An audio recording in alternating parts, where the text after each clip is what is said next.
మా కరములను జోడించి నిన్ను మహిమా పరచేదం. అద్భుతాలు చేయువాడా, నీ వంటి వారు ఎవరు యేసయ్యా, నీ వంటి వారు లేరు, నీ వంటి వారు లేరు. చూద్దాం ఆయన నామం నిచ్చిద్దాం. నీ వంటి వారెవరు, నీ వంటి వారు లేరు.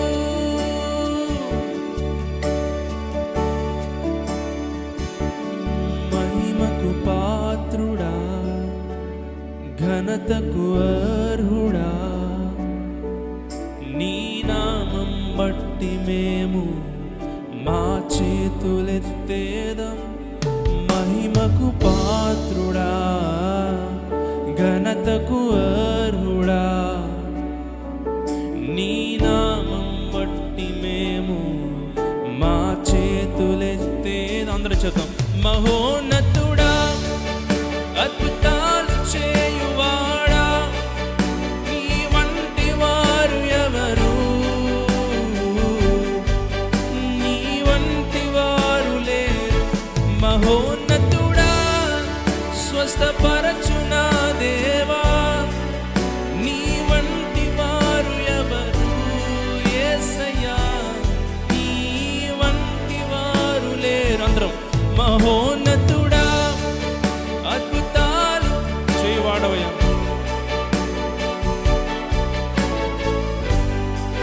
యేసయ్యా, నీ వంటి వారు లేరు. మహోన్నతుడా, స్వస్థపరచునా దేవా, నీ వంటి వారు ఎవరు,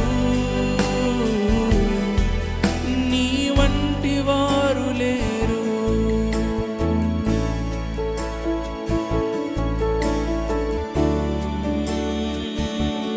యేసయ్యా, నీ వంటి వారు ఎవరు లేరయ్యా.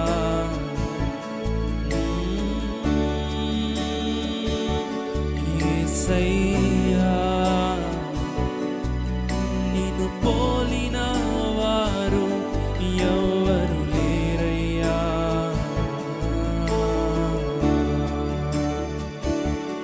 అవును దేవా, నీ వంటి వారు ఎవరు లేరు తండ్రి. నిన్ను పోలిన వారు ఒక్కరు లేరు దేవా. నీవే నిన్న నేడు ఏకరీతిగా ఉన్న దేవుడు అయ్యా నాయన. నీవే పరిశుద్ధ దేవుడు అయ్యా, నీవే పవిత్ర దేవుడు అయ్యా, నీవే గొప్ప కార్యములు చేయవాడవయ్యా. నిన్ను ఆశ్రయించిన వారి జీవితాల్లో, నిన్ను ఆరాధించిన వారి జీవితాల్లో నాయన, నిన్ను ఘనపరుస్తున్న వారి జీవితాల్లో నేను గొప్ప కార్యములు చేయవాడు నాయన. నీకు స్తోత్రం, స్తోత్రం, స్తోత్రం. మహిమపరుస్తాం దేవుణ్ణి. స్వరమెత్తి దేవునికి స్తోత్రాలు చెల్లిద్దాం. హల్లెలూయా, హల్లెలూయా, హల్లెలూయా, హల్లెలూయా. ఇదిగో నాయన, అడుగు వాటికంటే, ఊహించే వాటికంటే అత్యధికంగా చే శక్తి గల దేవానికి స్తోత్రం, స్తోత్రం, స్తోత్రం, స్తోత్రం. మా ఊహలకు మించి, మా తలంపులకు మించి, మా ఆలోచనలకు మించి కార్యములు జరిగించేవాడానికి స్తోత్రం, స్తోత్రం, స్తోత్రం, స్తోత్రం, స్తోత్రం. నాయన, నీ చేతి కార్యములు నాయన, నీ దక్షిణ హస్తము చేయి కార్యములు మేము వివరించలేము, మేము ఊహించలేము. దేవానికి స్తోత్రం, స్తోత్రం, స్తోత్రం. నీవే మహోన్నతుడవు, నీవే మహిమాన్వితుడవయ్యా, నీవే సర్వశక్తిమంతుడవయ్యా. నీకు స్తోత్రం, స్తోత్రం, స్తోత్రం. హల్లెలూయా, హల్లెలూయా, హల్లెలూయా. ఆయన హెచ్చిద్దాం, ఆయన నామమును గణపరుస్తామండి.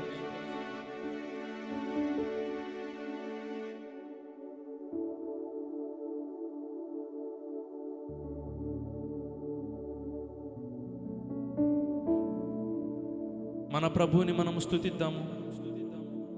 ఈ రాత్రి వేళ దేవుడు మనకు అనుగ్రహించిన సమయంలో ఆయన హృదయపూర్వకంగా మనం ఆరాధిస్తామండి. మన తలంపుల ఆలోచన దేవుని వైపు నుంచి మనం హృదయపూర్వకంగా ప్రభువుని సేవిద్దాము.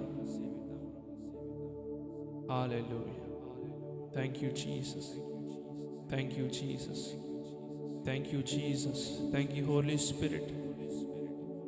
పరిశుద్ధాత్ముడా, నీ సన్నిధిని బట్టి నీకు స్తోత్రాలయ్యా.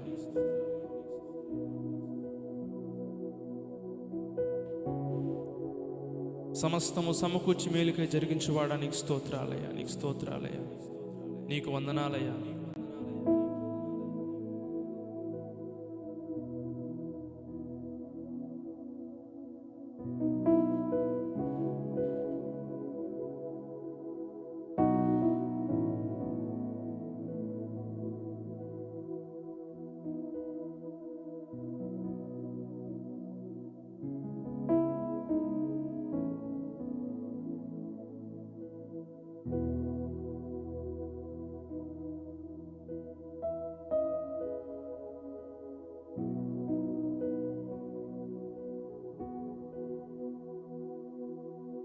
మనమందరం కూడా కొద్ది నిమిషాలు లేచి నిలబడదామండి.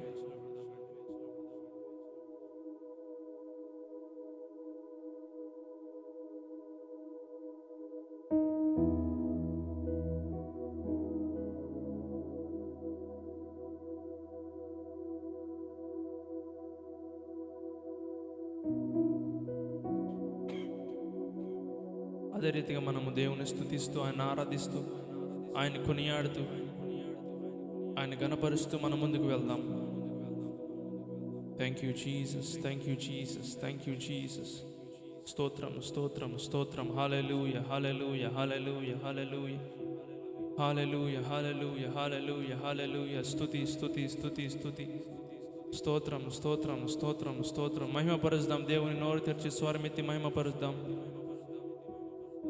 నీ నామం బలమైన నామం తండ్రి, నీ నామం శక్తిగల నామము, నీ నామము గొప్ప నామము తండ్రి. నీకు స్తోత్రం, స్తోత్రం, స్తోత్రం. హల్లెలూయా, హల్లెలూయా, హల్లెలూయా, హల్లెలూయా, హల్లెలూయా. స్తోత్రం, స్తోత్రం.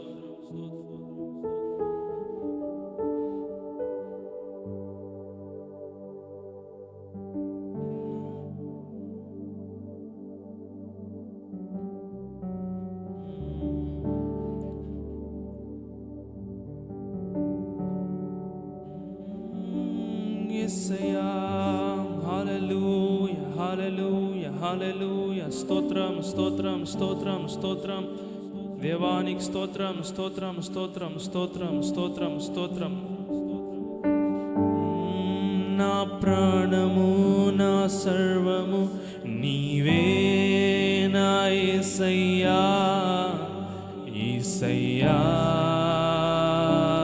యేసయ్యా. నా శక్తియు, నా ఆశ్రయము నీవే నా యేసయ్యా, యేసయ్యా, యేసయ్యా. నీ నామములోనే మాకు స్వస్థత ఉన్నది, నీ త్యాగములోనే మాకు విడుదల ఉన్నది. చెప్దాం. నీ నామములోనే మాకు స్వస్థత ఉన్నది,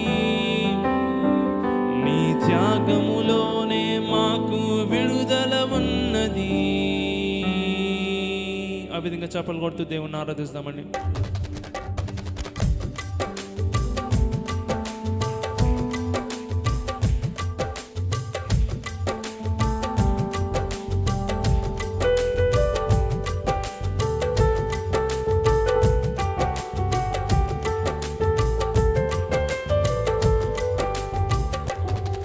నీ నామములోనే మాకు స్వస్థత ఉన్నది, నీ త్యాగములోనే మాకు విడుదల ఉన్నది.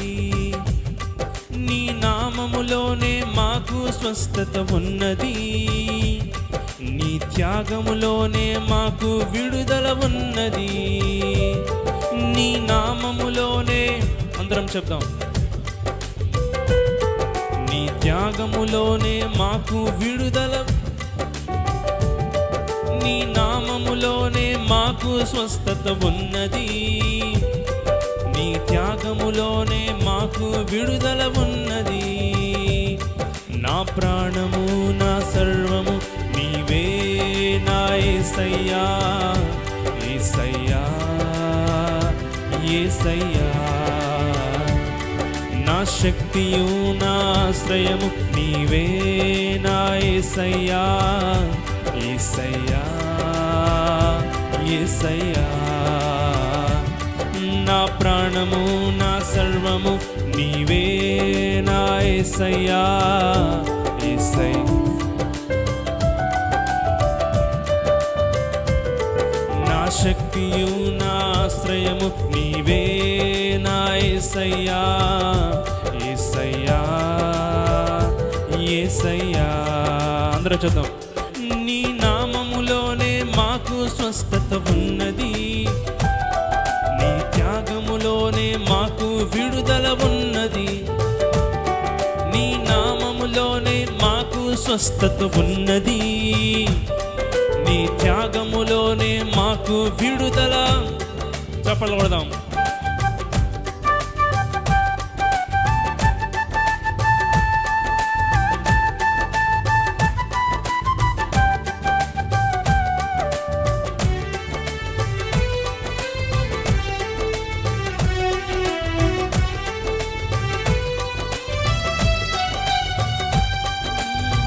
దానియేలు సింహపు బోనులో ప్రార్థించగా దేవా, సింహపు నోళ్లను మూసివేసినావు.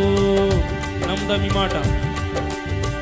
దానియేలు సింహపు బోనులో ప్రార్థించగా దేవా, సింహపు నోళ్లను మూసివేసినావు.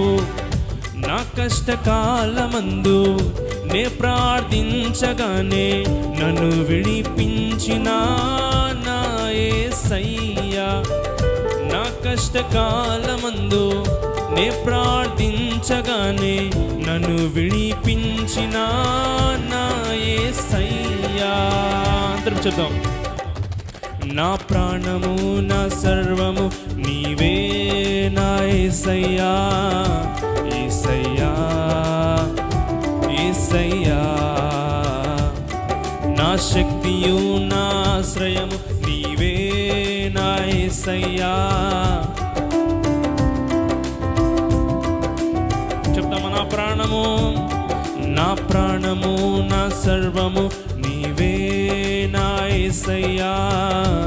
యేసయ్యా యేసయ్యా నా శక్తియు నా ఆశ్రయము నీవే నా యేసయ్యా. యేసయ్యా అందరం చెప్తామా? నీ నామములోనే మాకు స్వస్థత ఉన్నది, నీ త్యాగములోనే, నీ నామములోనే మాకు స్వస్థత ఉన్నది, నీ త్యాగములోనే మాకు విడుదల ఉన్నది. నీ నామములోనే మాకు స్వస్థత ఉన్నది, నీ త్యాగములోనే మాకు విడుదల ఉన్నది.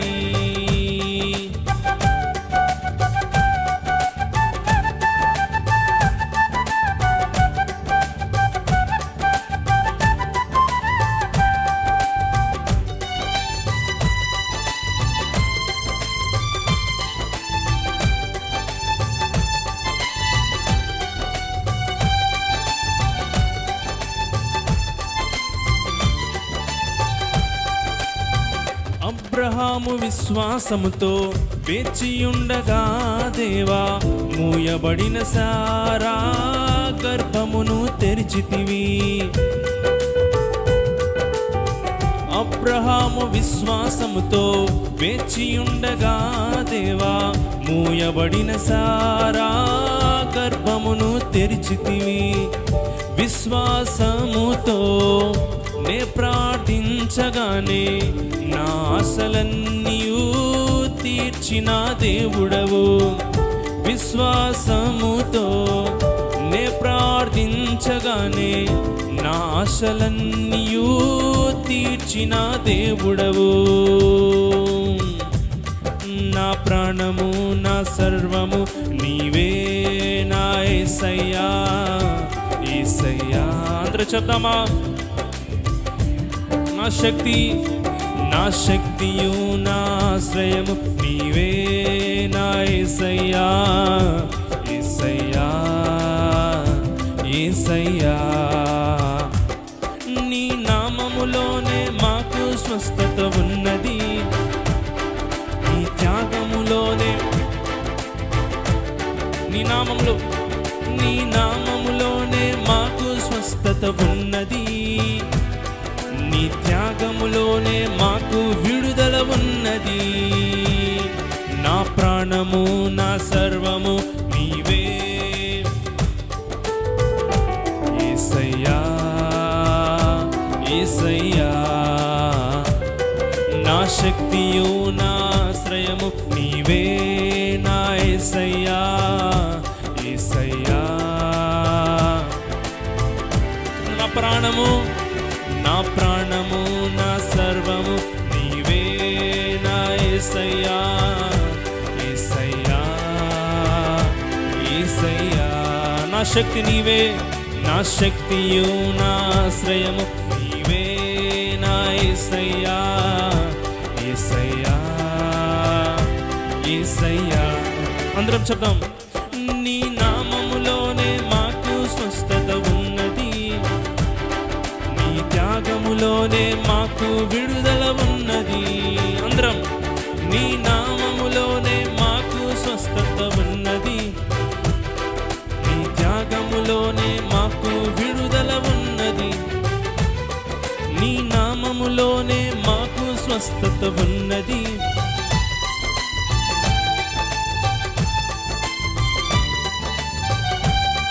నీ నామములోనే మాకు స్వస్థత ఉన్నది, నీ త్యాగములోనే మాకు విడుదల ఉన్నది. నా ప్రాణము నా సర్వము నీవే యేసయ్యా, యేసయ్యా. హృదయపూర్వకంగా చెప్తాము. నా శక్తియు నా ఆశ్రయము నీవే నా యేసయ్యా, యేసయ్యా, యేసయ్యా. నా ప్రాణము నా సర్వము నీవే,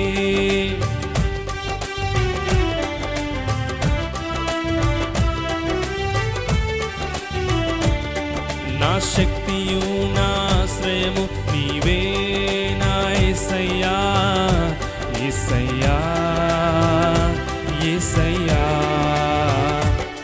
నీ నామములోనే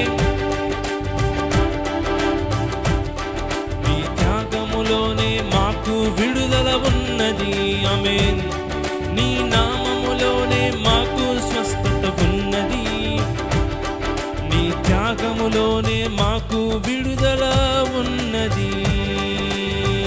గట్టిగా చప్పట్లోటి దేవుని నామమును మహిమపడతాం.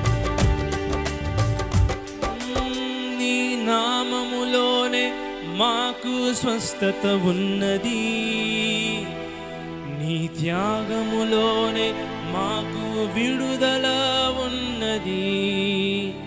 నా ప్రాణము నా సర్వము నీవే నా యేసయ్యా, యేసయ్యా.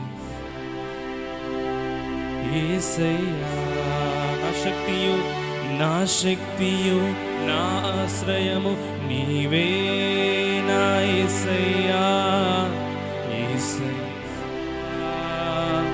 యేసయ్యా. మరలా చెప్దాం. నా ప్రాణము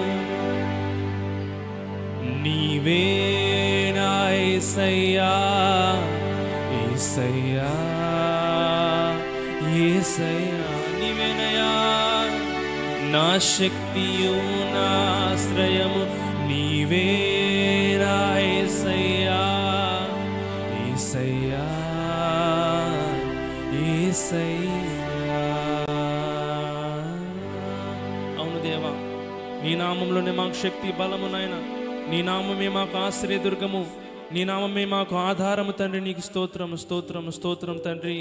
నీ నామమే మా దాగు స్థలము తండ్రి. నీకు స్తోత్రం, స్తోత్రం, స్తోత్రం, స్తోత్రం నాయన. మమ్మల్ని కాపాడువాడవు నీవే, మమ్మల్ని స్వస్థపరచువాడవు నీవే తండ్రి. నీ త్యాగంలోనే మాకు సంపూర్ణ విడుదల ఉన్నది ప్రభా. హల్లెలూయా, హల్లెలూయా, హల్లెలూయా, హల్లెలూయా, హల్లెలూయా.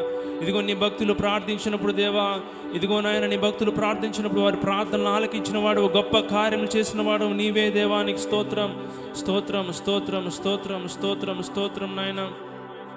వాగ్దానం చేసి నెరవేర్చగలిగిన దేవుడు నీవు మాత్రమే యేసయ్యా. నీకు స్తోత్రం, స్తోత్రం, స్తోత్రం, స్తోత్రం.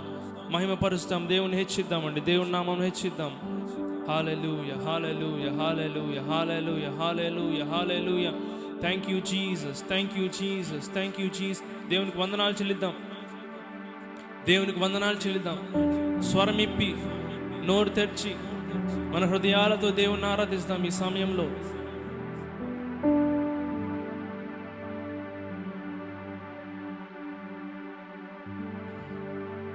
ఆత్మదేవుడా, మా మధ్య ఉన్న దేవా,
సర్వం సృజించితివే, నాకై జన్మించితివే, సిలువలో నా పాపముకై మరణించితివే. సర్వం సృజించితివే, నాకై జన్మించితివే, సిలువలో నా పాపముకై మరణించితివే. ఏమివ్వగలను నీ త్యాగానికై, ఏమివ్వగలను నీ ప్రేమకై, ఏమివ్వగలను నీ త్యాగానికై, ఏమివ్వగలను నీ ప్రేమకై. నా చిన్న జీవితం నీ కోసమే, నా శేష జీవితం నీ సేవకే. నా చిన్న జీవితం నీ కోసమే, నా శేష జీవితం నీ సేవకే. సర్వం సృజించితివే, చెప్తాం. సిలువలో నా పాపముకై మరణించితివే. సర్వం సృజించితివే, నాకై జన్మించితివే, సిలువలో నా పాపముకై మరణించితివే. పనికిరాని పాత్రగానే తిరుగుచుండగా, పరిమళించు పుష్పముగా నన్ను మార్చితివే. పనికిరాని పాత్రగానే తిరుగుచుండగా, పరిమళించు పుష్పముగా నన్ను మార్చితివే. నీ కొరకే నేనున్నా, నన్ను ఇలా నడిపించుమా. నీ కొరకే నేనున్నా, నీ ఆత్మతో నింపుమా. నీ కొరకే నేనున్నా, నన్ను ఇలా నడిపించుమా. నీ కొరకే నేనున్నా, నీ ఆత్మతో నింపుమా. నా చిన్న జీవితం నీ కోసమే, నా శేష జీవితం నీ సమర్పించుకుందాం దేవునికి అందరం కూడా. నా చిన్న జీవితం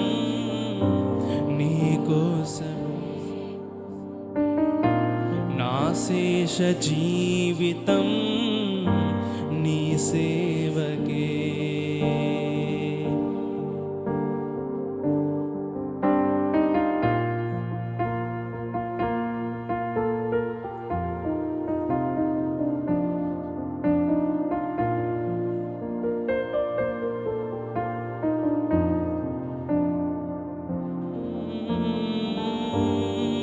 యేసయ్యా యేసయ్యా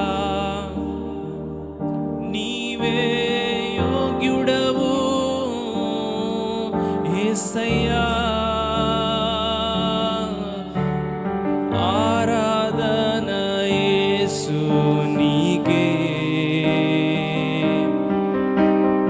ఆరాధన యేసు నీకే, ఆరాధన యేసు నీకే. అందరం ఆరాధన నీకేనయ్యా. ఓ ఆరాధన యేసు నీకే, నీకే ఆరాధన, నీకే సయ్యా ఆరాధన యేసు నీకే, ఆరాధన యేసు నీకే. ఓ ఆరాధన యేసు నీకే. అర్పణ సమర్పణ, అర్పణ నీకే. చెప్తాం, సమర్పించుకుందాం మనందరి హృదయాలను. అర్పణ ఓ సమర్పణ, అర్పణ నీకే, నీకే అర్పణ, అర్పణ సమర్పణ, అర్పణ నీకే.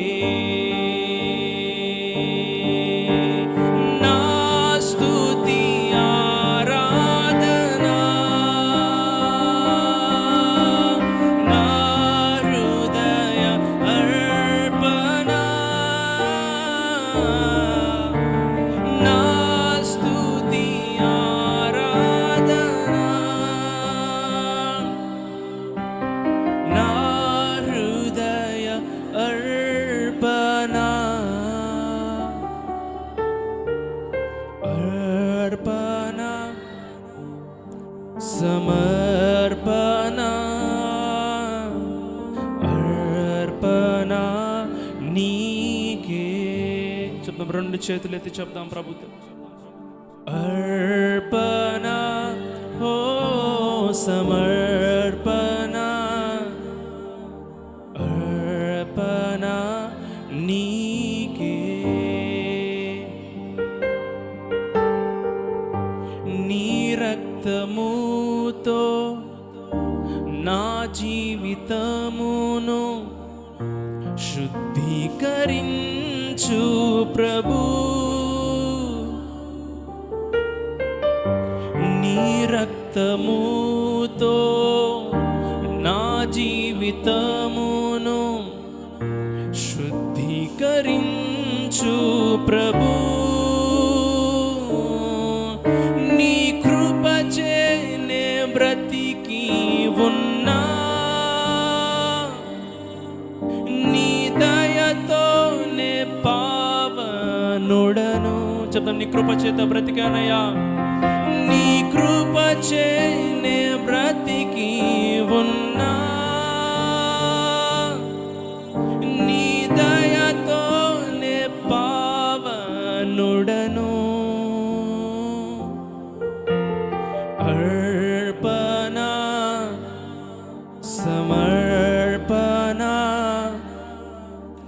అర్పణ నీకే, అర్పణ సమర్పణ, అర్పణ నీకే.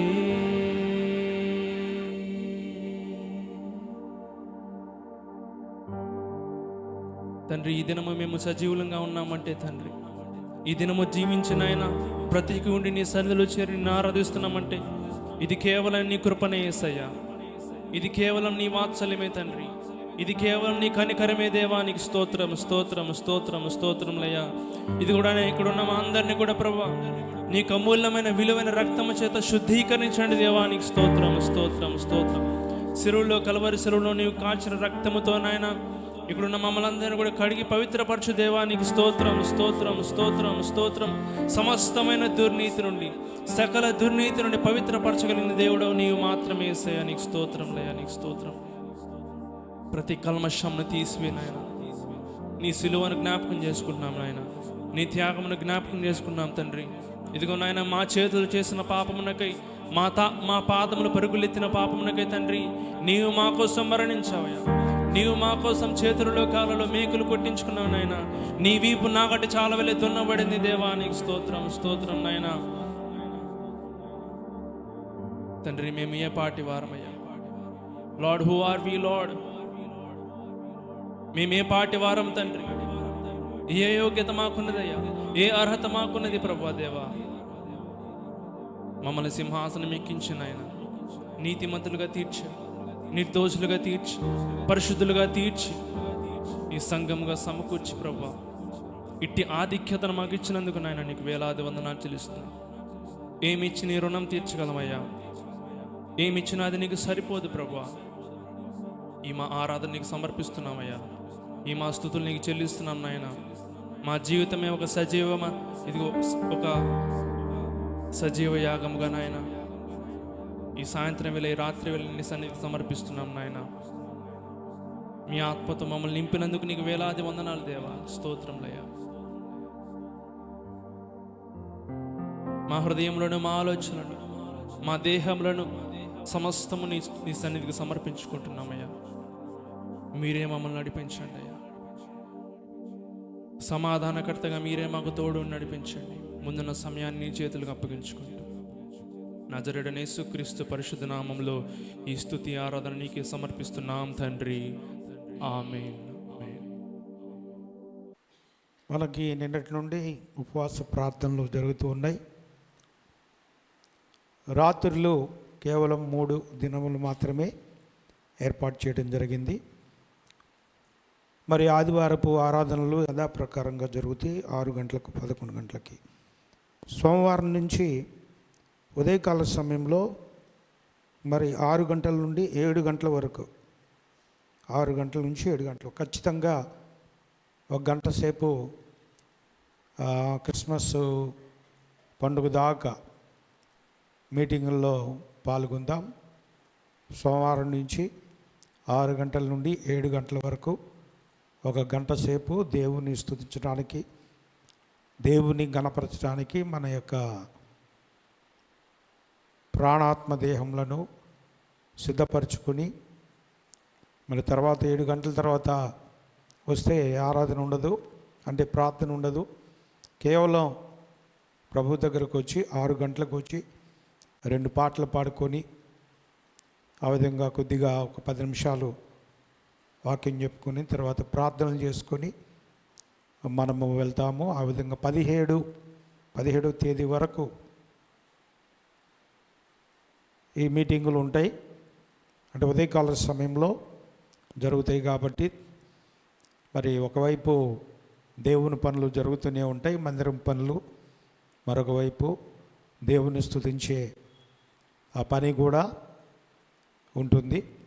అంటే ప్రార్థన కూడిక సోమవారం నుంచి 1 గంట సేపు ఉదయకాల సమయంలో ఉంటుంది.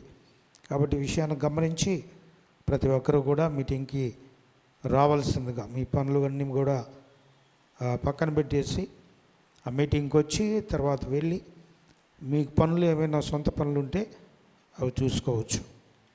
ఈరోజు కొద్ది నిమిషాలు దేవుని వాక్యం విందాం. ఇంతవరకు మరి ప్రభువుని ఆరాధించడానికి దేవుడు మనకిచ్చిన ఈ మంచి సమయం కొరకు ప్రభు నామానికి మహిమ కలుగునుగాక. మరి పరిశుద్ధ గ్రంథంలో రిబ్కాను గురించి మనం క్లుప్తంగా తెలుసుకుందాం. ఈమె బెతూయేలు కుమార్తెగా ఉన్నట్టుగాను ఇస్సాకుకు భార్యగా ఉన్నట్టుగా పరిశుద్ధ గ్రంథం మనకు సెలవిస్తూ ఉంది. ఈమె గుణాతిశయములను మనం జ్ఞాపకం చేసుకున్నప్పుడు ఆదికాండము 24వ అధ్యాయము, ఆదికాండము 24వ అధ్యాయము 15వ వచనం మనం చదువుకుందాం. అతడు మాట్లాడుట చాలింపక ముందే అబ్రహాము సహోదరుడైన నహోరు భార్యగు మిల్కా కుమారుడైన బెతూయేలుకు పుట్టిన రెబెకా కడవ భుజం మీద పెట్టుకొని వచ్చెను. స్తోత్రం కలుగునుగాక. మరి దేవుని యొక్క వాక్యంలో మనం గమనించినప్పుడు ఈ రెబెకా గుణాతిశయములను మనము జ్ఞాపకం చేసుకుని ప్రభువుని స్తుతించడానికి, మరి ప్రభువుని ఆరాధించడానికి మాటలు ఎంతగానో ఉపయోగపడతాయని మనము జ్ఞాపకం చేసుకుందాం. మరి ఈమె బెతూయేలు కుమార్తెగా ఉన్నట్టుగా, ఇస్సాకుకు భార్యగా ఉన్నట్టుగా మనం చూస్తూ ఉన్నాం. మరి వాక్య భాగాన్ని మనం పరిశీలన చేసినప్పుడు 16వ వచనం, ఆ చిన్నది మిక్కిలి చక్కనిది, ఆమె కన్యక ఏ పురుషుణ్ణో ఆమెను కూడలేదు, ఆమె ఆ బావిలోనికి దిగిపోయి కడవను నీళ్లతో నింపుకొని ఎక్కిరాగా అని ఇక్కడ మనం చూస్తున్నాం.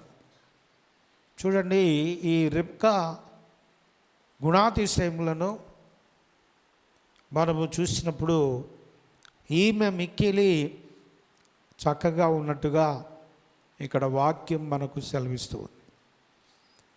మరి ఈరోజు పరిశుద్ధాత్మ దేవుడు మనతో ఏం మాట్లాడుతున్నాడంటే, దేవుడు తన బిడ్డలుగా ఉన్నటువంటి వారిని ఆధ్యాత్మిక చక్కదనం ఆయన కోరుకుంటున్నాడు.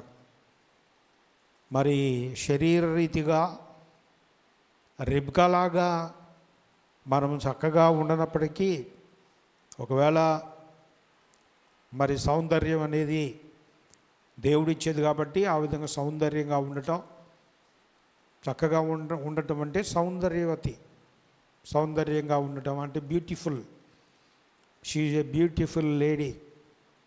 మరి దేవుని యొక్క బిడ్డలుగా ఉన్నట్టు మనం కూడా చక్కగా ఉండాలి, చక్కదనంగా ఉండాలి.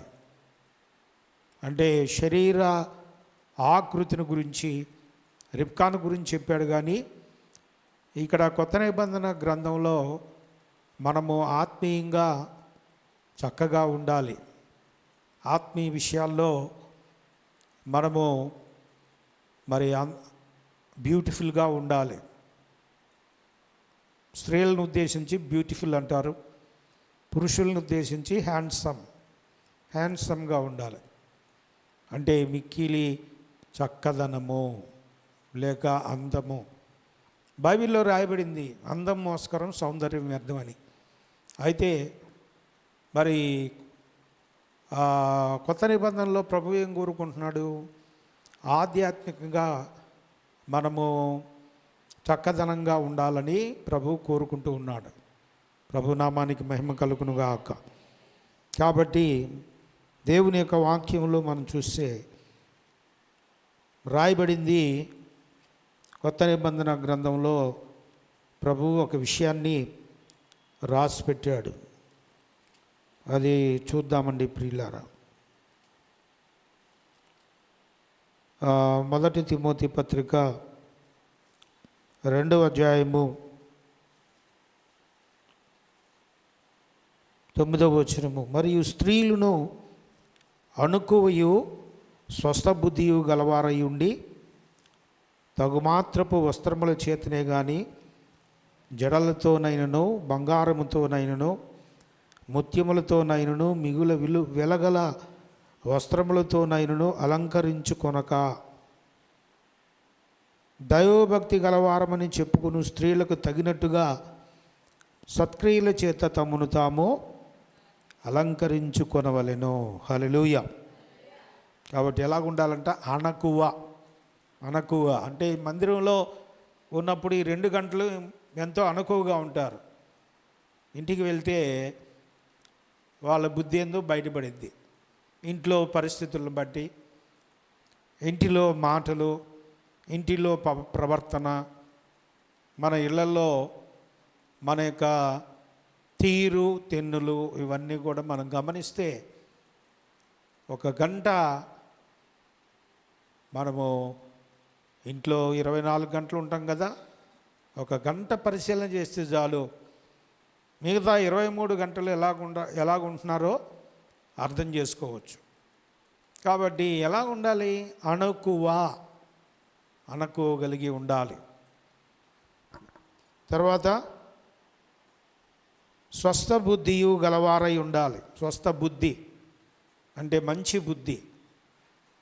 బుద్ధి మరి స్త్రీలకు అలంకారంగా ఉండాలి. తగుమాత్రపు వస్త్రముల చేతనే జడలతోనైను, జడలు అంటే సంసోను తన యొక్క శరీరానికి మరి దేవుడిచ్చినటువంటి బలాన్ని బట్టి అతిశయపడుతూ ఎలా ఉన్నాడు? దేవుడు తన నాజీరుగా ఏర్పాటు చేశాడు. పుట్టేది మొదలుకొని తల వెంట్రుకలు కత్తిరించడానికి వీల్లేదు.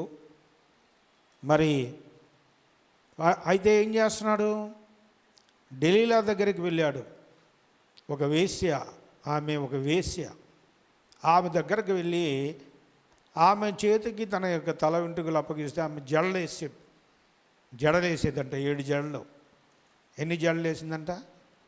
7 జడలు. అట్లాగే దేవుని బిడ్డలుగా ఉన్నటువంటి వారు మరి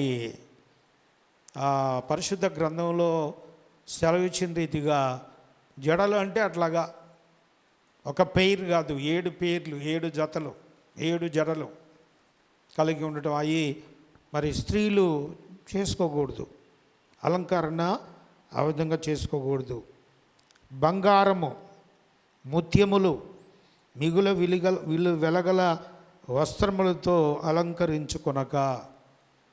మరి ఉన్నదని బంగారం ఒంటి నిండా వేసుకుంటే ఈ రోజుల్లో సరిపోతుందా? ఒకవేళ నువ్వు మరి అది ఇంటిలో వరకే పరిమితం చేసుకుంటే మంచిదేమో, కానీ వీధిలోకి వెళ్తే అపహరణ తప్పదు. ఆ విధంగా మరి ఆ బంగారం కొరకు కొంతమంది ఏం చేస్తారు? మనిషిని కూడా లేపేసి మరి బంగారాన్ని కొరకు ఆ విధంగా శాల్తీలే గల్లంతు చేసేవాళ్ళు అనేక మంది ఉన్నారు. కాబట్టి ప్రియ దేవుని బిడ్డలారా, దేవుడు మనకిచ్చిన దాంతో మనము తృప్తి పడే వారంగా ఉండాలని పరిశుద్ధ వాక్యం మనకు సెలవిస్తుంది. దైవభక్తి గలవారమని చెప్పుకున్న స్త్రీలకు తగినట్టుగా సత్క్రియల చేత తమ్మును తాము అలంకరించుకొనవలెను. హల్లెలూయా.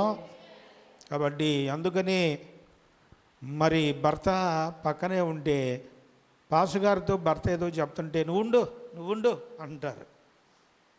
అది కాదు. అనకు అంటే మరి ఆయన ఏం మాట్లాడుతున్నాడు ఆయన మాటలు కూడా వినాలి. కాబట్టి ప్రియ దేవుని బిడ్డలారా, దేవుని బిడ్డలుగా ఉన్నటువంటి మనకు మన వాయిసే వినపడుతుంది, కానీ అంటే దేవునితో మాట్లాడేటప్పుడు, ప్రార్థన చేసేటప్పుడు మన వాయిస్, మన ధ్వని, మన స్వరమే వినపడుతుంది, కానీ ప్రభువును మాత్రం నువ్వు ఉండు అన్నట్టుగా ఉంది.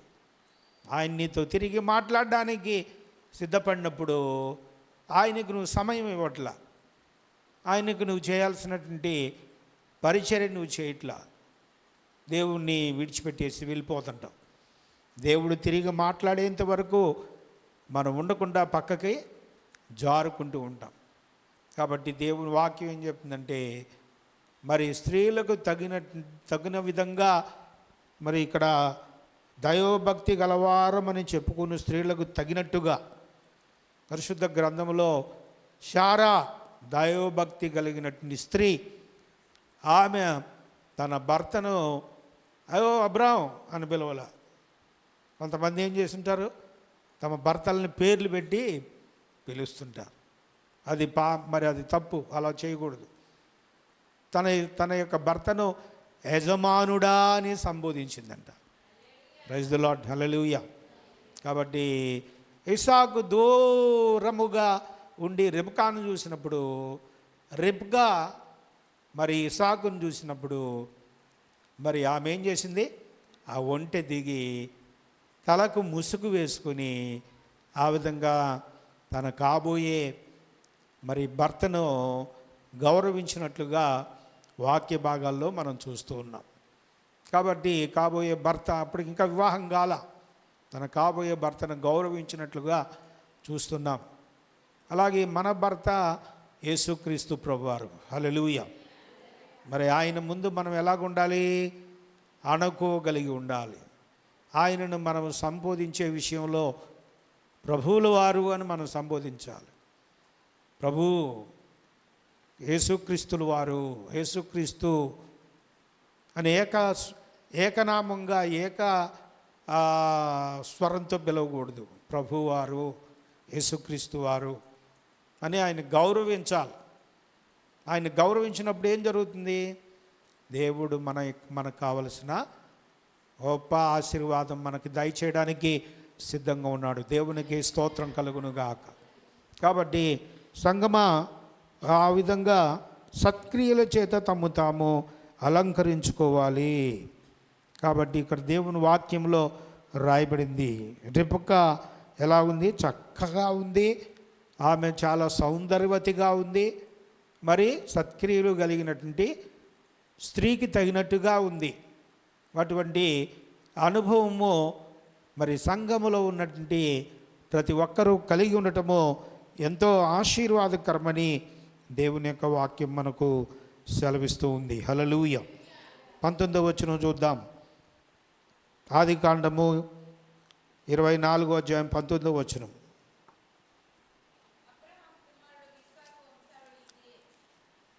ఆదికాండము 24వ అధ్యాయము 19వ వచనములు మనం చూస్తే, మరియు ఆమె అతనికి దాహం ఇచ్చిన తర్వాత నీ ఒంటెలు త్రాగుమట్టుకు వాటికి నీళ్లు చేదిపోయుదునని చెప్పింది.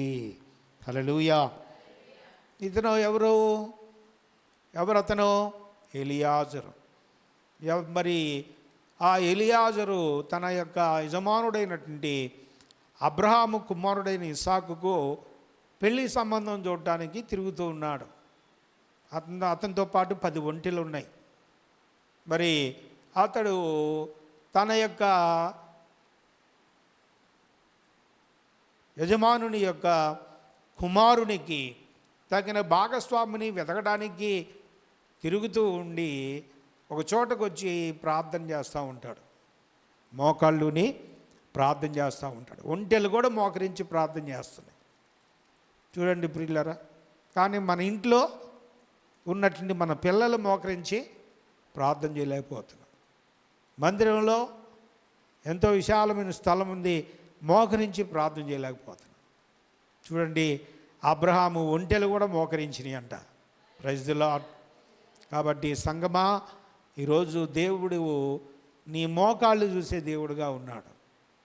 నీ మోకాళ్ళు ఎలా ఉన్నాయి, నల్లగా ఉంటే నీ ముఖం తెల్లగా తెల్లగా ఉంటుంది. రంగు గురించి కాదు ఇక్కడ మాట్లాడుతుంది. అంతరంగంలో ప్రకాశితం, అంతరంగంలో ప్రకాశం, అంతరంగములో మరి ఉన్నటువంటి ఆత్మ ప్రకాశవంతంగా ప్రకాశమానమై వెలుగుతూ ఉంటే బాహ్యంగా ఉన్నటువంటి నీ శరీరంలో ఉన్నటువంటి ముఖము ప్రకాశవంతంగా ఉంటుంది. దేవునికి స్తోత్రం. కాబట్టి మన ముఖకాంతిని ఎప్పుడూ కూడా వృద్ధి చేసుకుంటూ ఉండాలి, ముఖకాంతి కలిగి ఉండాలి. సంఘంలో ఉన్న విశ్వాసులు ముఖకాంతితో ఉండాలి. స్తోత్రం కలుగును గాక. ఆ విధంగా రిబ్కా మరి దేవుని యొక్క వాక్యములో మనం చూస్తే ఆమె ఏమంటుంది, మరి యజమానుడు ఆ విధంగా ఎలియాజరు యజమాని పని మీద వచ్చినప్పుడు అతనికి రిబ్కా ఎదురవుతుంది. ప్రార్థన చేసిన తర్వాత రిబ్కా కడవ భుజాన పెట్టుకొని ఆ బావి దగ్గరకు వచ్చినప్పుడు అతను అడుగుతామ్మా దాహం ఇవ్వమ్మా అంటే దాహం ఇస్తుంది. తర్వాత ఏముంటుంది, ఆయన అడక్క ముందే నేను నీ ఒంటెలకు కూడా నీళ్లు పెడతాను అంది. దేవునికి స్తోత్రం. ఒక్కొక్క ఒంటె మరి ఎన్ని లీటర్లు తాగిద్ది? ఒకసారి తాగిందంటే 5 లీటర్లు తాగిద్ది, 5 లీటర్ల నీళ్లు తాగిద్ది. కాబట్టి 10 ఒంటెలు ఎన్ని లీటర్లు చెప్పండి? 10 ఒంటెలు 50, మరి దాదాపుగా 50 లీటర్ల నీళ్లు. ఎట్లాగా? దిగుడు బావి అంటే మెట్లు ఉంటాయి, కిందకి దిగటం, ఆ నీళ్లు పట్టుకోవడం, కడవతో నీళ్లు పట్టుకోవడం, అది భుజాన్ని పెట్టుకోవడం, మళ్ళీ పైకి రావటం, అట్లా కిందకి పైకి 50 లీటర్లు. అంటే చూడండి ప్రియమైన దేవుని బిడ్డలారా, ఎంత కష్టపడిందో రిబ్కా. కాబట్టి దీన్ని బట్టి మనకు అర్థమవుతుంది ఏంటంటే రిబ్కా చాలా కష్టపడే వ్యక్తిగా ఉంది. పని చేసే విషయంలో ఒళ్ళు దాచుకోదు. కాబట్టి దేవుని బిడ్డలుగా ఉన్నట్టు మనం కూడా ఎలా ఉండాలంటే కష్టపడి పని చేయాలి. ప్రభు స్తోత్రం. కష్టపడాలి, చెమటోర్చాలి. ఏ పని చేయాలి? దేవుడు నీకు ఇచ్చిన పని ఏదో అది నీవు దేవుని మందిరంలో చేస్తే నీకు ఆశీర్వాదం వస్తుంది. చాలామంది కష్టపడరండి ప్రియులారా. కష్టపడకుండానే వాళ్ళ దగ్గరకు అన్నం వచ్చేయాలి, కష్టపడకుండానే వాళ్ళ దగ్గరికి కూర వచ్చేయాలి. అది కాదు. కష్టపడి పని చేసి చెమట వచ్చి, రాదాముతో ఏం చెప్పాడు? నీవు చెమట వచ్చి కష్టపడి పని చేస్తావు. కాబట్టి ఈ యొక్క రాత్రి వేళ దేవుని బిడ్డలుగా ఉన్నట్టు వారు రిబ్కా ఏ విధంగా రిబ్కా కష్టపడి పనిచేసి ఆ ఒంటెలకు అన్నిటికీ కూడా 10 ఒంటెలకు నీళ్లు తోడిపోసిన వెంటనే మరి ఎలియాజరు ఆత్మలో ఈమె నా యజమానునికి కోడలవుతుంది, ఈమె నా యజమాని కుమారుడికి భార్య అవుతుంది అని వెంటనే ఆమెకి ఏం చేశాడు? కొన్ని బంగారు వస్తువులు ఆమె చేతికి పెట్టాడు. దేవునికి స్తోత్రం. మరి వెంటనే ఆమె తన ఇంటికి ఆయన తీసుకుని వెళ్తుంది ఎలియాజర్ను. ఆ రాత్రికాల సమయంలో ఆయనకి మంచి భోజనం సిద్ధపరుస్తారు. మరి గడ్డి కూడా, ఆ ఒంటెలకు కావలసిన ఆ గడ్డి కూడా ఏర్పాటు చేస్తారు. ఒంటెలకు ఉండటానికి సాలలు కూడా ఏర్పాటు చేస్తారు.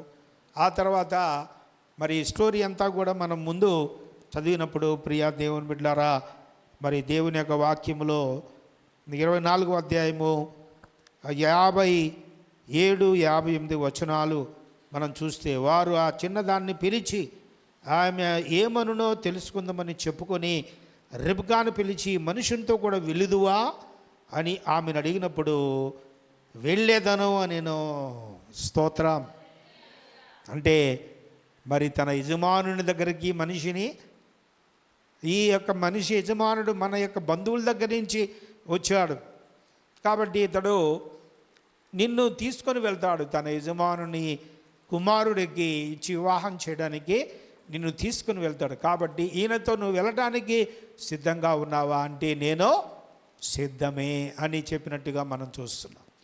కాబట్టి ఇక్కడ చూస్తే ఎలియాజరు పరిశుద్ధాత్మ దేవునికి సాదృశ్యంగా ఉన్నాడు. కాబట్టి పరిశుద్ధాత్మ దేవుడు ఏమడుగుతున్నాడు? నా యజమానుని దగ్గరికి రమ్మని, అంటే నా తండ్రి అయిన దేవుని దగ్గరికి రమ్మని పిలుస్తున్నాడు. ఎలియాజరు ఏం పిలిచాడు? నా యజమాని దగ్గరికి నేను తీసుకొని వెళ్తానమ్మా, నీకు వివాహం జరిగిస్తాము అన్నప్పుడు ఓకే అంది రిబ్కా. అలాగే పరిశుద్ధాత్మ దేవుడు మనల్ని మన తండ్రి అయినటువంటి యేసయ్య దగ్గరికి తీసుకెళ్ళటానికి మనల్ని పిలుస్తున్నాడు ఈరోజు. ప్రభు స్తోత్రం చెప్పండి. హల్లెలూయా. ఇక్కడ ఉన్నటువంటి ఈ 10 మంది, ఇక్కడ ఉన్నటువంటి 30 మంది పిలుస్తున్నాడు. పిలిచినప్పుడు నువ్వేం చేయాలి? నేను రాను అనకూడదు. కొంతమంది మొన్న ఫోన్ చేస్తుంటే ప్రార్థనకు రాండమ్మా అంటే నేను రాట్లా.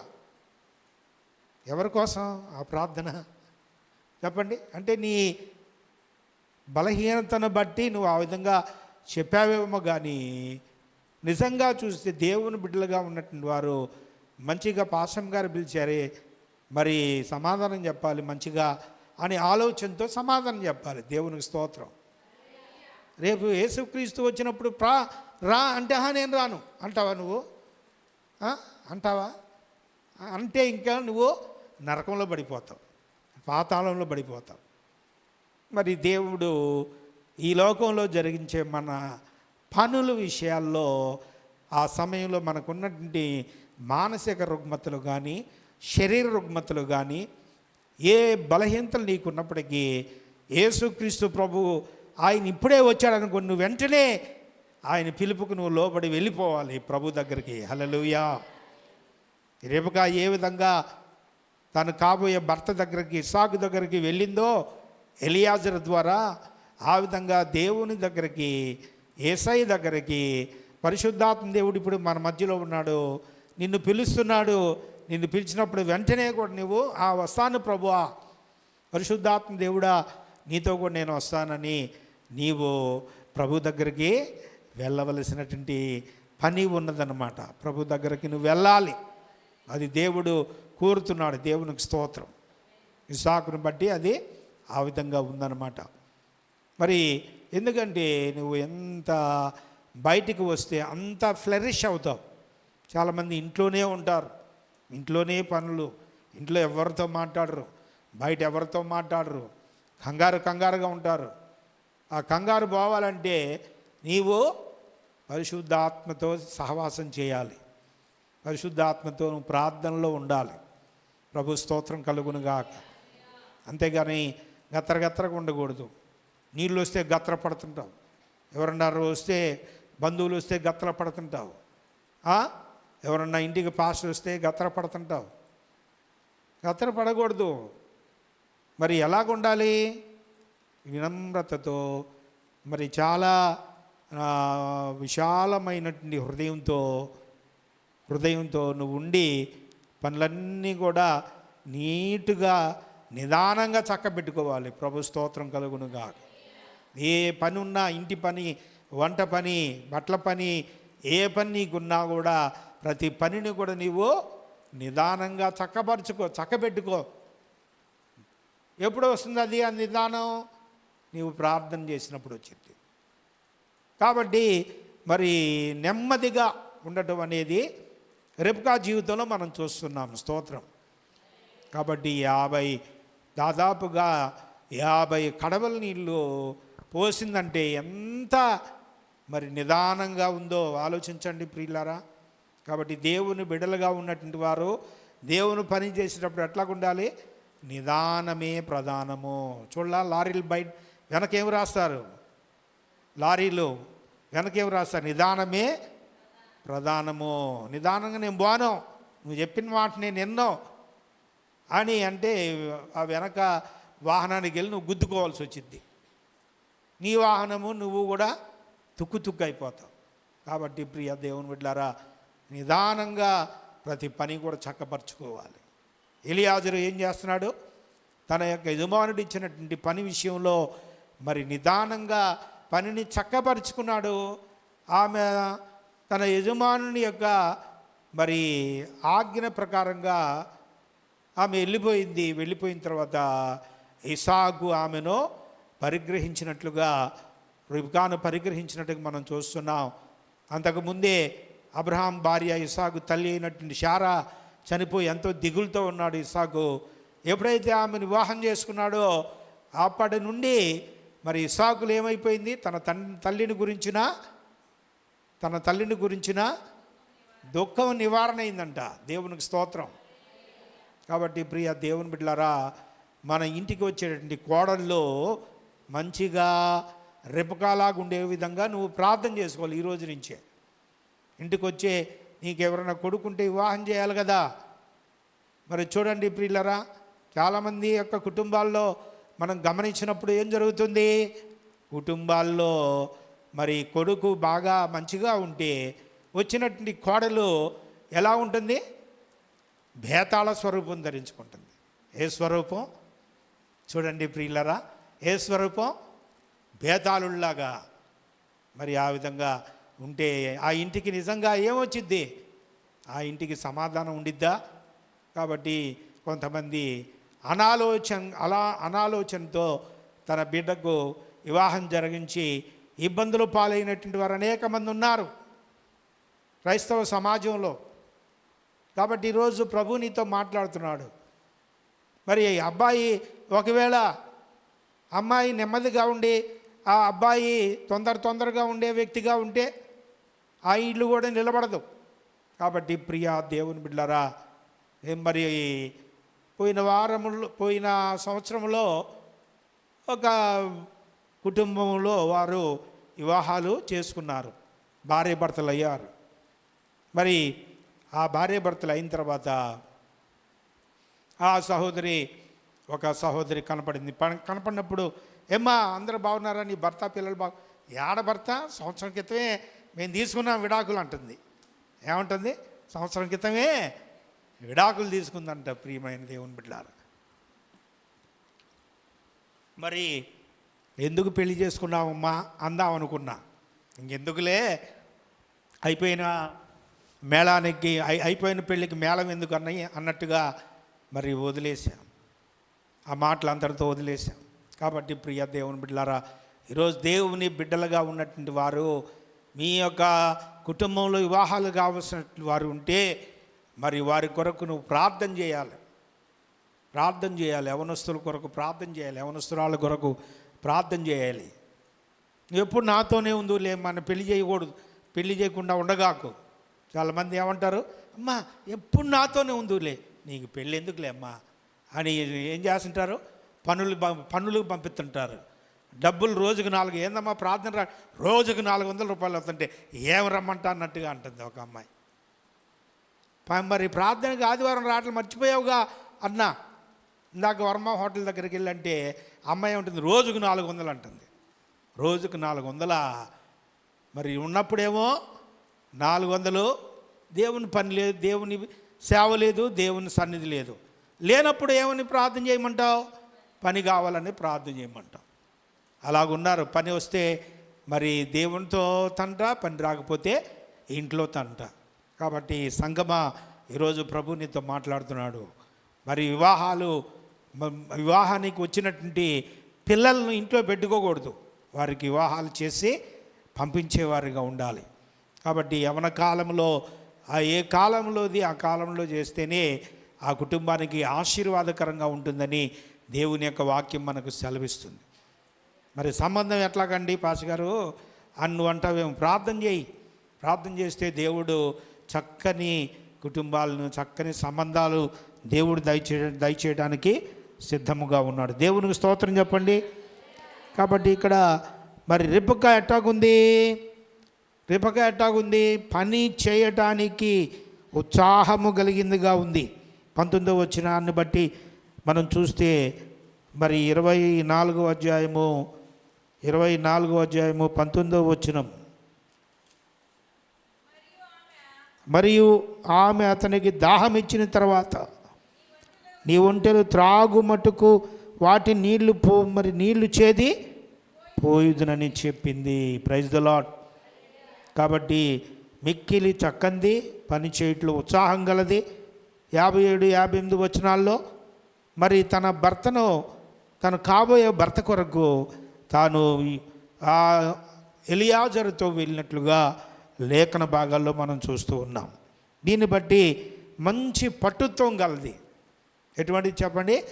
మంచి పట్టుత్వం గలది. అంటే ఏదైనా సరే చేసి ఒక పని పట్టుకుంటే దాన్ని ఎంత కష్టమైనా సరే పట్టుత్వంతో చేసింది, పట్టుదలతో చేసింది అన్నమాట. దేవునికి స్తోత్రం కలుగునుగాక. కాబట్టి 65వ వచనం చూడండి.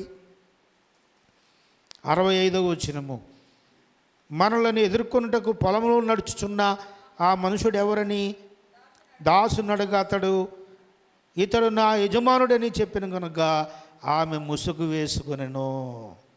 హల్లెలూయా. చూడండి, దీన్ని బట్టి మంచి విధేయత కలిగిందిగా ఉంది. దేవునికి స్తోత్రం. వివాహం అయిపోయింది, ఇస్సాకుతో వివాహం అయిపోయింది, పిల్లలు పుట్టారు. మొదటి కుమారుడు పేరు ఏం చెప్పండి? రిబ్కాలో ఎన్ని జనపదాలు ఉన్నాయంట? 2. 2 బిడ్డలు ఉన్నారు. మరి మొదటివాడు యోసేపు, రెండోవాడు యాకోబు. దేవునికి స్తోత్రం కలుగును గాక. కాబట్టి ఆ విధంగా ఒక సందర్భంలో ఈమె ఒక చిన్న పొరపాటు చేసింది. ఏందో తెలుసా? తన యొక్క భర్త యోసేపుని పిలిచి మంచి వేట సిద్ధపరిచి వండి తీసుకొనిరా, నేను ఆశీర్వదిస్తానంటే యోసేపు వెళ్ళిపోతాడు తండ్రి మాటకు విధేయత చూపించి. అయితే ఆ మాట విన్నటువంటి ఈ రెబెకా ఏం చేసింది? యవ్వన కాలంలో ఉన్నటువంటి తన యొక్క బిడ్డల విషయంలో మరి ఇసాకు యోసేపుని ఆశీర్వదించడానికి మరి వేట సిద్ధం చేసుకొని రమ్మని చెప్తే ఆ మాటలు విన్నటువంటి రెబెకా, అంటే ఇసాకు యొక్క భార్య అయినటువంటి రెబెకా, మరి తన యొక్క రెండవ కుమారుడైనటువంటి యాకోబును పిలిచి మన మందలోకి వెళ్ళి మంచి కొవ్విన దాన్ని ఒక పశువుని తీసుకొని వచ్చి, ఒక గొర్రెని తీసుకొని వచ్చి నాకు అప్పగిస్తే నేను దాన్ని వెంటనే సిద్ధపరిచి మరి నీకు ఇస్తాను. నువ్వు వెళ్ళి నీ అన్న రాకముందే నీ యొక్క తండ్రి యొక్క దీవెనలు నువ్వు పొందుకో, నీ తండ్రి యొక్క ఆశీర్వాదాలు ఇస్తాడు నీకు, అవి నువ్వు పొందుకోమన్నప్పుడు, అమ్మ అది ఎట్టా కుదిరిద్ది, అన్నకు ఒళ్ళంతా రోమాలు ఉన్నాయి కాబట్టి నేను ఇవన్నీ కుదరవు కదా అన్నప్పుడు, మరి అవన్నీ నేను చూసుకుంటానులే అని చెప్పి, ఒకవేళ నాన్న కోపం వచ్చి అది నేను కాదు అని తెలిస్తే ఆయన శపిస్తాడంటే, నా కుమారుడు ఆ శాపము నా మీదకు వచ్చునుగాక అని తన రెండవ కుమారుడైనటువంటి యాకోబును మరి పురమాయించి ఒక మంచి కొవ్విన దాన్ని ఆ పొటేల్ని తీసుకొని వచ్చి ఆమెకి ఇచ్చినప్పుడు ఆమె దాన్ని శుభ్రం చేసి ఏం చేసిందండి? వంట చేసి మరి యోసేపు యొక్క బట్టలు ఉన్నాయంట. యోసేపు యొక్క బట్టలు ఉంటే ఆ బట్టలు యాకోబుకి తొడిగించి తన యొక్క భర్త దగ్గరకు పంపించినట్టుగా మనం చూస్తున్నాం. ఆహారము తీసుకొని సిద్ధపరిచి యాకోబు యోసేపులాగా వేషం వేసుకొని ఎక్కడికి వెళ్ళాడు? తన తండ్రి దగ్గరికి వెళ్ళాడు. తన తండ్రి దూరంగా నిలబడ్డాడు.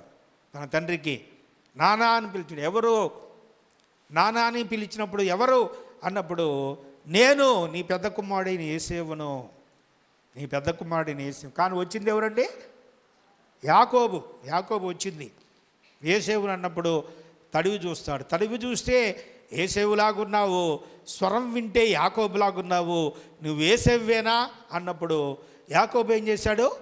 అవును నాన్న, అవును తండ్రి, నేను యోసేపునే, నీ పెద్ద కుమారుడు అన్నప్పుడు ఆ భోజనం భుజించిన తర్వాత మరి యాకోబును తన యొక్క తండ్రి అయినటువంటి ఇస్సాకు దీవించినట్లుగా మనం చూస్తున్నాం.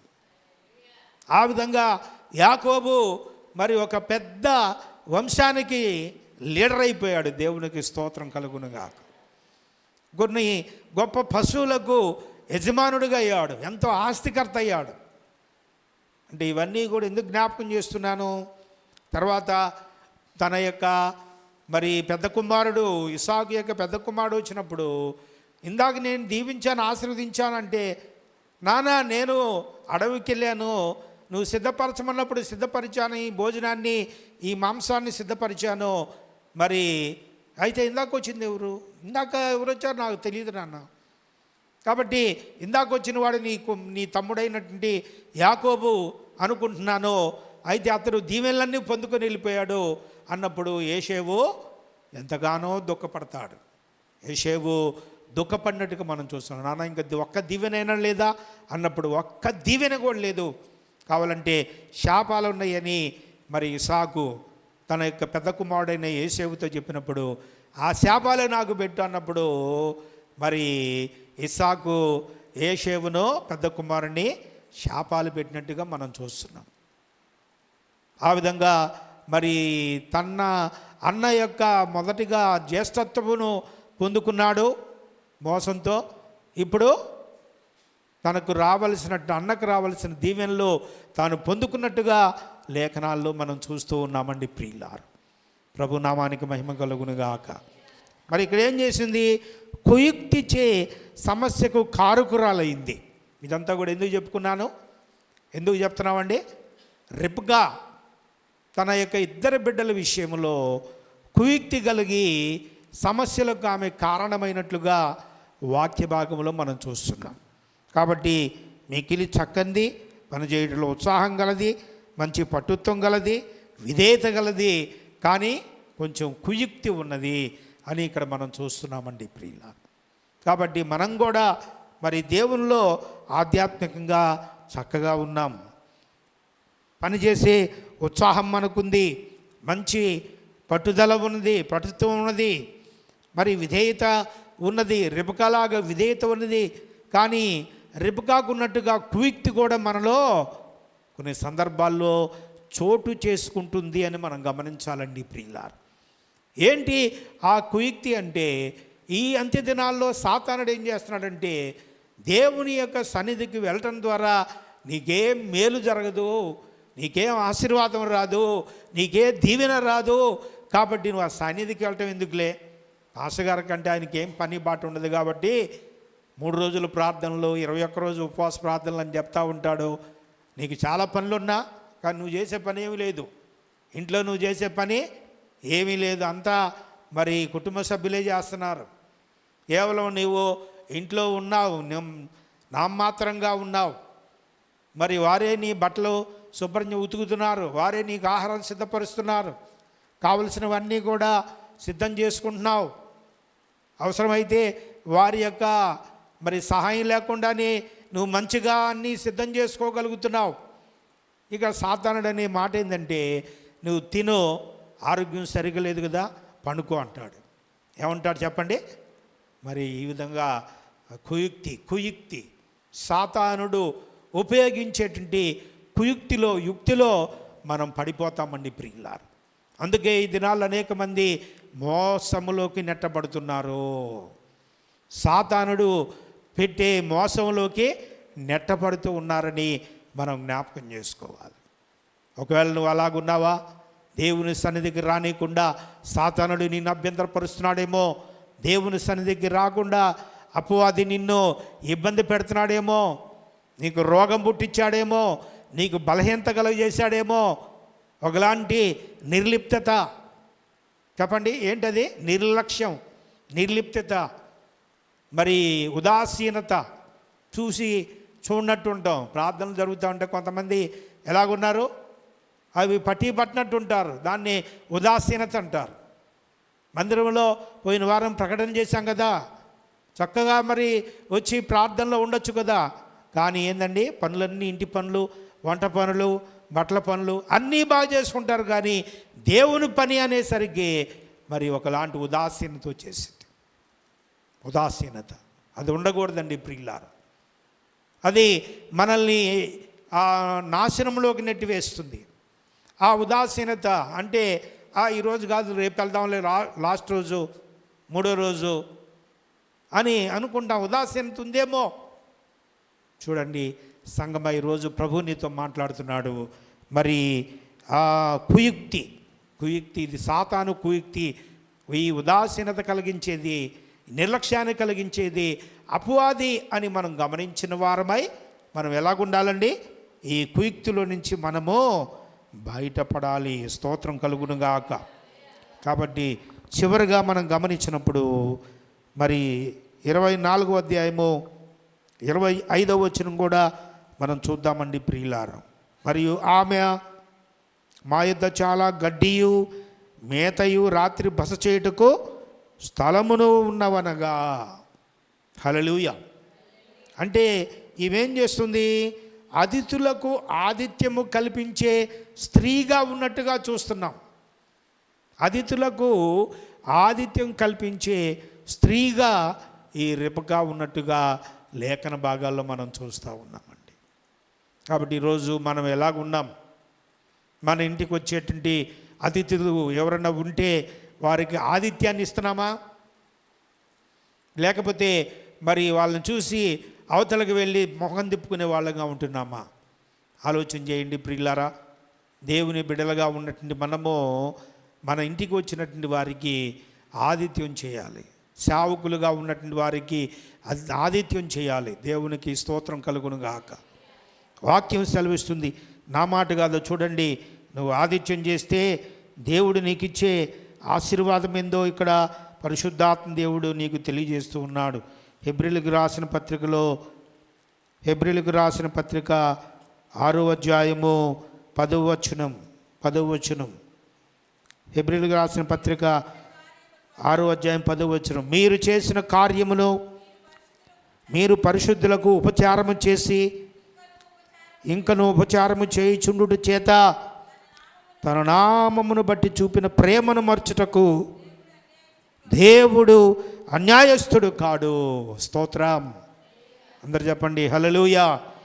కాబట్టి మనము దైవజనులకు మనము పరిచర్య చేస్తే దేవుడు నీకు కావలసిన దీవెనలు ఆశీర్వాదాలన్నీ కూడా ఇవ్వటానికి సిద్ధముగా ఉన్నాడు.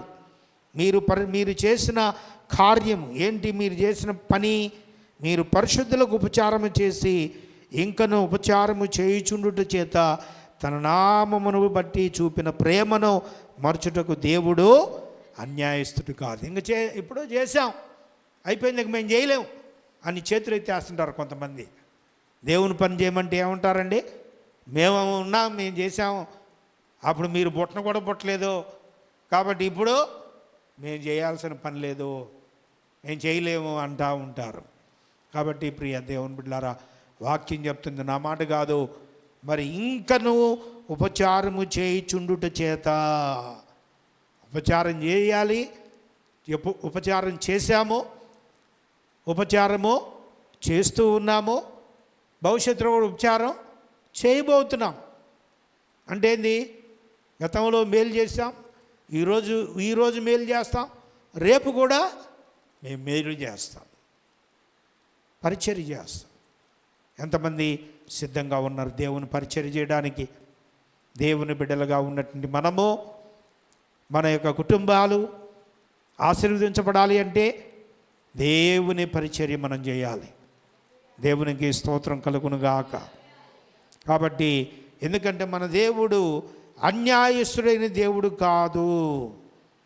తన నామమును బట్టి చూపిన ప్రేమను మరచుటకు దేవుడు అన్యాయస్తుడు కాడు. హల్లెలూయా.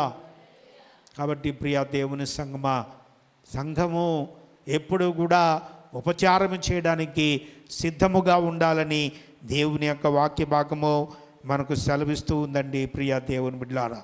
ఇంకా మనం గమనిస్తే 26వ అధ్యాయము 7వ వచనం, ఆదికాండము 26వ అధ్యాయము 7వ వచనం. ఇస్సాకు గెరారులో నివసించెను. ఆ చోటి మనుషులు అతని భార్యను చూచి ఆమె ఎవరని అడిగినప్పుడు అతడు ఆమె నా సహోదరి అని చెప్పాను. ఎందుకనగా రెబెకా చక్కనిది కనుక ఈ చోటి మనుషులు ఆమె నిమిత్తము నన్ను చంపుదురేమో అనుకొని తన భార్య అని చెప్పుటకు భయపడెను. ప్రియులారు గమనిస్తున్నారా? కాబట్టి ఇట్లాంటి పరిస్థితులు కూడా మరి ఇస్సాకు ఎదురైనాయండి ప్రియులారు. అందుకని ఏం చేశాడు? తన భార్య వలన అతన్ని చంపేస్తారేమో అని తన సహోదరి అని అబద్ధం చెప్పినట్టుగా ఇక్కడ వాక్యంలో మనం చూస్తున్నాం. 35వ వచనం. వీరు ఇస్సాకునకును రిబ్కాకును మనోవేదన కలుగుజేసిరి. ప్రభు స్తోత్రం కలుగునుగాక. కాబట్టి ప్రియ దేవుని బిడ్డలారా, ఇక్కడ మనము గమనించినప్పుడు యోసేపు 40 సంవత్సరాల వయసు ఉన్నప్పుడు హిత్తీయుడైన బెయేరీ కుమార్తెయగు యెహోదీతును హిత్తీయుడైన ఏలోను కుమార్తెయగు బాసెమతును పెళ్లి చేసుకొనెను. అంటే తన వంశములో ఉన్నవారిని చూచి వివాహం చేసుకోలా. ఇతరు అన్యులను, తన పెద్ద కుమారుడు యోసేపు ఏం చేశాడు? అన్యుల్ని వివాహం చేసుకున్నాడు. తత్ఫలితంగా మరి ఇస్సాకు రిబెకాలు మనోవేదనకు గురయ్యారు వారి ద్వారా. మనం ఎన్నోసార్లు చెప్తూ ఉంటాం, దేవుని వాక్యం కూడా ఎన్నోసార్లు మనకు చెప్తూ ఉంటుంది, నీవు విశ్వాసివైతే విశ్వాసినే పెళ్లి చేసుకోవాలి, మీరు అవిశ్వాసులతో విజోడిగా ఉండకుడి. ఏమంటున్నారు చెప్పండి? మీరు అవిశ్వాసులతో విజోడిగా ఉండవద్దు. కాబట్టి సంగమా, దేవుని బిడ్డల కొరకు ప్రార్థన చేయాలి. దేవుని బిడ్డలు మీకు దొరికితే మరి విచారించి వివాహం జరిగించాలి పిల్లలకు. ఆ విధంగా చేయటం వల్ల నీకు సంతోషం వచ్చింది, నీ హృదయానికి దేవుడు సంతోషాన్ని ఇస్తాడు. దేవునికి స్తోత్రం. కాబట్టి విశ్వాసులుగా మరి వివాహం చేసుకోకుండా అవిశ్వాసులతో వివాహం చేసుకుంటే ఏమొచ్చింది? నువ్వు ప్రార్థన రమ్మంటే ఆమె ఏమంటుంది? నేను సాయిబాబా గుడికి వెళ్ళాలి ప్రార్థన రమ్మంటే. నువ్వు ప్రార్థన రమ్మంటే మరి నువ్వు దేవునితో నా దగ్గరకు వచ్చి చెప్తుంటారు, పాస్టర్ గారు మేము చాలా మోసపోయాం పాస్టర్ గారు అని నా ముందు ఏడుస్తుంటారు. నా ముందు ఏడితే ఏం ప్రయోజనం? సేవకులు చెప్పినప్పుడు సేవకుల మాట వినకుండా, పోనీ దేవుడు చెప్పాడు కదా, దేవుని మాట వినాలి కదా. క్రీస్తుకు బెలియాలతో ఏమి సంబంధము? ఇంకేమన్నాడు? విశ్వాసిగా అవిశ్వాసతో పాలెక్కడిది? చీకటికి వెలుగునకు పొత్తు ఎక్కడ కుదిరిద్ది? చదవండి ఆ మాటలు. ఎక్కడుంది? చదవండి తీసి. కొరింథీయులకు రాసిన పత్రికలో రాయబడి ఉన్నాయి స్పష్టముగా. దేవుడు పౌలు భక్తుని ద్వారా మనకు ఆ మాటలు రాసిచ్చాడు.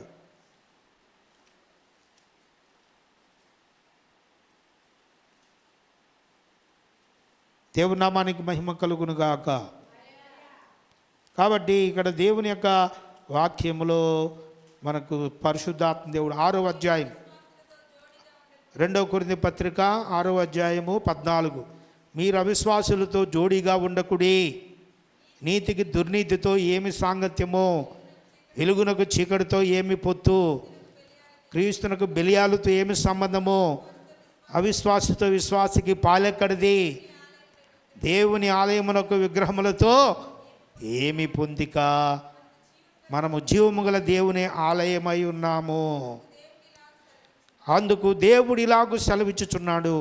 చాలు. కాబట్టి క్రీస్తునందు ప్రియ దేవుని సంగమా, ఇన్ని మాటలు దేవుడు సెలవిచ్చాడు మనకి. కాబట్టి దేవుని బిడ్డలుగా ఉన్నటువంటి వారి పిల్లలకు విశ్వాసులను చూసి వివాహం చేయటం అదెంతో ఆశీర్వాదకరమని దేవుని యొక్క లేఖనం మనకు సెలవిస్తుంది.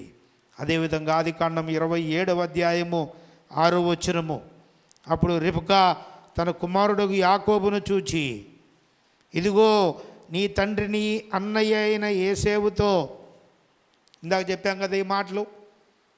కాబట్టి ఆశీర్వాదాల గురించి ఏం చేసేటం, ఇసాకు ఇచ్చే ఆశీర్వాదాలను తన అన్న రాకముందే మరి యాకోబు పొందుకున్నట్టుగా లేఖనాలు చూస్తున్నాం. దానికి తల్లి ప్రేరేపణ ఉన్నది అని మనం గమనించాలండి ప్రియులారా. కాబట్టి ఒక ఇంటిలో ఒక కార్యం జరగాలి అంటే, ఒక మంచి జరగాలన్నా తల్లిదే పాత్ర ఉంటుంది, ఒక చెడు జరగాలన్నా కూడా తల్లిదే పాత్ర ఉంటుంది. కాబట్టి ఈరోజు పరిశుద్ధాత్మ దేవుడు ఒక తల్లి ద్వారా కానీ తండ్రి ద్వారా కానీ ఇంటిలో మేలు జరిగితే అది మనకి దీవెనకరంగా ఉంటుంది. తల్లే కానీ తండ్రే కానీ ఇంట్లో మరి కీడు జరగడానికి కూడా వారే కారణమవుతారని దేవుని వాక్యం సెలవిస్తుంది. కాబట్టి ఎలా ఉండాలండి? దేవుని బిడ్డలుగా ఉన్నటువంటి మనము మరి మన పిల్లల విషయంలో ప్రార్థనాపూర్వకంగా బాధ్యతాయుతంగా మనం ప్రవర్తించాలి. చూడండి, సంసోను కూడా మనం జ్ఞాపకం చేసుకుంటే, అర్ధాయుతో సంసోను ఎందుకు చనిపోయాడు? ఎందుకు? తను గుడ్డివాడైపోయాడు, తిరగలి విసిరేవాడుగా అయిపోయాడు. ఎందుకు చనిపోయాడు? కారణం ఏం చెప్పండి? తన తండ్రి చెప్పినట్టుగా, తన తల్లి చెప్పినట్టుగా మరి వివాహాలు జరిగించుకోలేదు. వేశ్యల దగ్గరికి ఎక్కువగా వెళ్ళేవాడు, మరి పరస్త్రీలను ఎక్కువగా వ్యామోహించేవాడు. అందువలన అతని శరీరానికి బాధ తెచ్చుకున్నట్టుగా మనం చూస్తున్నామండి ప్రియులారా. వాక్యంలో రాయబడింది, అతను ఎంతో శక్తి కలిగినటువంటి వాడు, నాజీరు వ్రతము కలిగినటువంటి వాడు, మరి అభిషిక్తుడు. అటువంటి వ్యక్తి తన తండ్రి తల్లి చెప్పినటువంటి సంబంధాలు చూసుకోకుండా లోకానుసారంగా సంబంధాలు చూసుకున్నాడు. కాబట్టి అతడు చివరికి తను ప్రేమించినటువంటి వారి ద్వారానే శత్రువులకు అప్పగింపబడినట్లుగా లేఖన భాగాల్లో మనం చూస్తున్నామండి ప్రియులారా. ప్రభునామానికి మహిమ కలుగును గాక. కాబట్టి మనము కూడా మన యొక్క మరి బిడ్డల విషయంలో, వారి వివాహాల విషయాల్లో ఒక మంచి నిర్ణయాలతో ముందుకు వెళ్ళే వారంగా ఉండి దేవుని చిత్తానుసారంగా వారిని నడిపించాలని పరిశుద్ధాత్మ దేవుడు మనతో మాట్లాడుతూ ఉన్నాడు. ఆ తర్వాత ఏం చేశాడు సంసోను? అంత బలాఢ్యుడు బలము కోల్పోయాడు. అంత బలాఢ్యుడు ఒక పచ్చి గాడిద దవడ ఎముక తీసుకొని 1000 మంది ఫిలిస్తీన్లను ఒక్క దెబ్బకే చంపినటువంటి మరి సంసోను ఆ విధంగా ఒక సందర్భంలో తను ఆ ఒక స్త్రీని వివాహం చేసుకోవడానికి పెళ్లి చూపులకు వెళ్తుంటే ద్రాక్ష తోట మరి అడ్డంగా వచ్చినప్పుడు ఆ ద్రాక్ష తోటలో గుండా వెళ్తున్నప్పుడు ఒక ఆడు సింహము బొబ్బరించుచూ వచ్చిందంటండి ప్రియులారా. అప్పుడు ఏం చేశాడు? ఒక మేక పిల్లను చీల్చివేసినట్టుగా దాని కింద దవడ పై దవడ పట్టుకొని మేక పిల్లను చీల్చివేసినట్టుగా సింహాన్ని చీల్చివేసిన వాడిగా ఉన్నాడు. అంత బలవంతుడు, అంత ధైర్యవంతుడు. ఇప్పుడు దొంగలకు ఆహారము చేస్తున్నాడు, తిరగలి విసిరేవాడిగా అయ్యాడు. కారణం ఏంటంటే తన యొక్క జీవితంలో ఒక ప్లాన్, వివాహ విషయంలో తన జీవితంలో ఒక ప్లాన్ అనేది లేకుండా తన ఇష్టానుసారంగా జీవించేవాడుగా ఉన్నాడు. కాబట్టి చివరికి అతడు తన శరీరానికి బాధ తెచ్చుకున్నాడు. వాక్యం చెప్తుంది మరి దుష్టుడు తన దుష్ట ప్రవర్తన చేత తన శరీరానికి బాధ తెచ్చుకుంటాడని రోమాపత్రిక మనకు సెలవిస్తుందండి ప్రియులారా. కాబట్టి ఎందుకు మనకి బాధలు, ఎందుకు మనకి కష్టాలు, ఎందుకు మనకి వేదనలు, ఎందుకు మనకి శోధనలు అనేది జ్ఞాపకం చేసుకుంటే మన దుష్ట ప్రవర్తన చేతనే అని మనం జ్ఞాపకం చేసుకోవాలి. ఆ విధంగా మనం తలంచుతున్నామా? అలా తలంచవండి. వాళ్ళు చేశారటగా, వీళ్ళు చేశారటగా ఇతరుల మీద మనము నేరాలు మోపుతుంటాం, నెపాలు మోపుతుంటాం. కానీ అది నా వల్లే జరిగిందంటే దేవుడు ఎంతగా సంతోషించి ఈ సహోదరి, ఈ బిడ్డ, నా బిడ్డ ఒప్పుకుంది, తన యొక్క దోషం ఒప్పుకుంది, నా సన్నిధిలో తన పాపం ఒప్పుకుంది, కాబట్టి ఈమెను మరొకసారైనా నేను దీవించాలని దేవుడు ఆశపడతాడండి ప్రియులారా. అంతేగాని నిందలు మోపకూడదు, నెపాలు మోపకూడదు, నేరాలు మోపకూడదు, ఇతరుల మీద నేరాలు మోపకూడదు. అది తిరిగి మనకు రివర్స్ అయ్యి కొట్టిద్దండి ప్రియులారా. కాబట్టి చాలా జాగ్రత్త కలిగి ఉండాలి.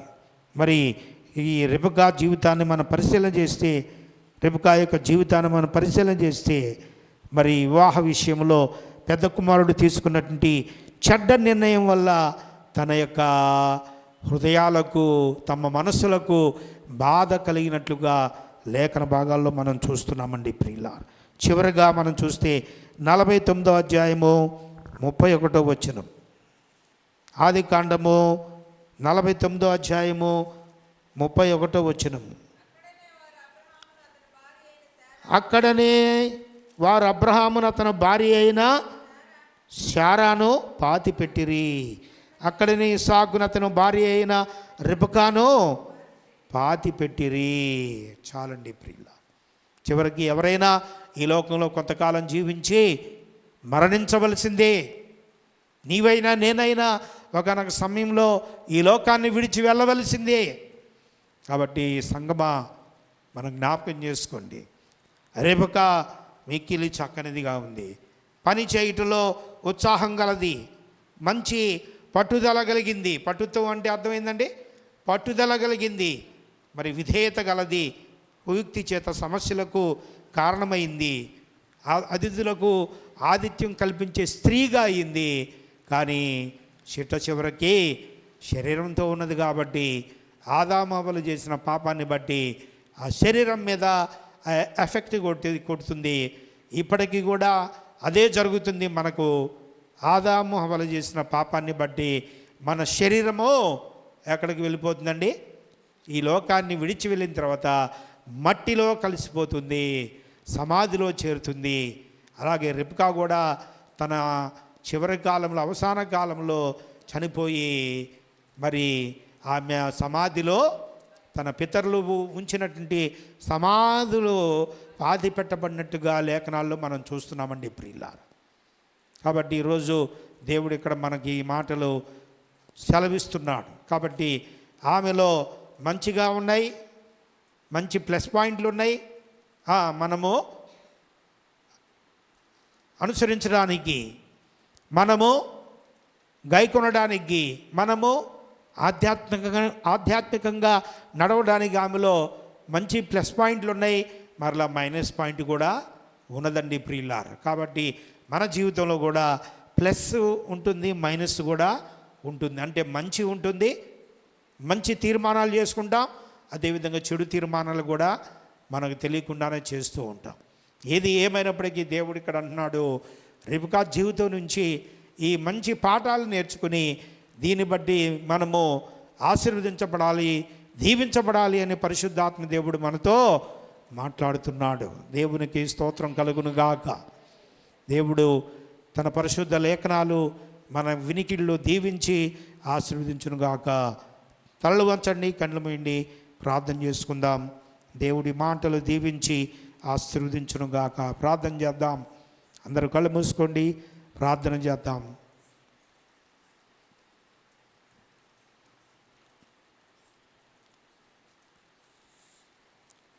ప్రేమగల తండ్రి, జీవాధిపతి, జీవం కలిగిన దేవా, మహోన్నతుడా, మహాఘనుడా, సర్వశక్తి సంపన్నుడా, నీ ఘనమైన పరిశుద్ధ పాదములు బట్టి కృతజ్ఞతాస్తుతులు చెల్లిస్తున్నామయ్యా. రిబకా జీవితంలో జరిగినటువంటి కొన్ని పరిణామాలను తండ్రి ఈ దినము మేము జ్ఞాపకం చేసుకోవడానికి మీరు మాకిచ్చిన ఈ మంచి తరుణం కొరకు నీకు వందనాలు చెల్లిస్తున్నాం. నా యేసయ్యా, నీకు వందనాలనైనా. మీ కృపను బట్టి, మీ కనికరమును బట్టి కూడి వచ్చిన సంఘాన్ని మీరు దీవించండి, బలపరచండి. చెప్పబడిన లేఖనాలు ప్రతి ఒక్కరి హృదయాల్లో నీరు కట్టి ఫలింపచేసి కృప చూపించమని యేసు నామములో అడుగుచున్నాం తండ్రి. ఆమేన్. అలాగే మోకరించుదాం.